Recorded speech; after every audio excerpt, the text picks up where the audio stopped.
Hello bachcho, let's read the question. So the question says statement 1, the cell constant of a conductivity cell do not depend on the distance between the electrodes and their area of cross section. Statement second, unit of cell constant is centimeter inverse. We have the option A, both statement 1 and statement second are correct. Both statement 1 and statement second are incorrect. Option C, statement 1 is correct and statement second is incorrect. Option D, statement 1 is incorrect, statement second is correct. So the key concept, ठीक है. So जो हमारा cell constant होता है, ठीक है, cell constant वो क्या होता है हमारा, उसका फॉर्मूला लिखते हैं तो क्या हो जाता है वो L A, ठीक है.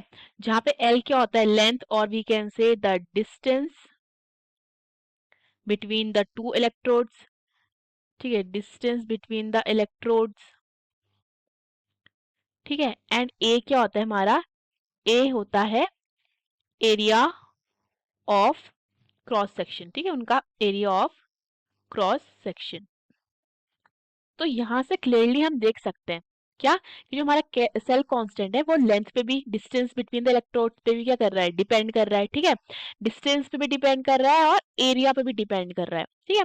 सो अगर हम अपना स्टेटमेंट 1 देखते हैं, the cell constant of a conductivity cell do not बोल रहा है वो depend on the distance between and their area. So ये क्या हो जाता है, ये हमारा फॉल्स हो जाता है, ठीक है, इनकरेक्ट है, क्योंकि वो डिपेंड कर रहा है किस पे, लेंथ पे भी, डिस्टेंस पे भी, एरिया पे भी, ठीक है.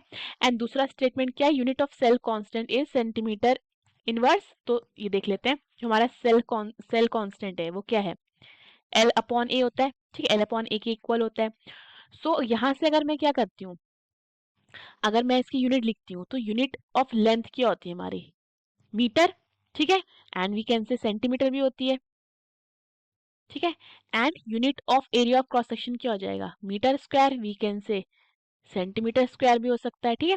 तो यहाँ से मुझे कट हो जाएगा एक एम, तो यहाँ पे हमें क्या मिलेगा, 1/m, ठीक है. ये हम क्या लिख रहे हैं, इसकी यूनिट लिख रहे हैं, ठीक है, यूनिट है. सो यहाँ पे मुझे क्या मिल जाएगा, 1/m. सो 1/m का मतलब क्या हो जाता है, m इनवर्स, फाइन. एंड अगर यहाँ पे लिखती हूँ मैं इसकी यूनिट, तो ये क्या हो जाएगा, ये हो जाएगा 1/सेंटीमीटर, दैट मीन्स ये क्या हो जाएगा, centimetre inverse. So statement second क्या हो जाता है, ये ट्रू हो जाता है. So the correct option is D, statement 1 is incorrect and statement second is correct. Hope you understood the question. Best of luck.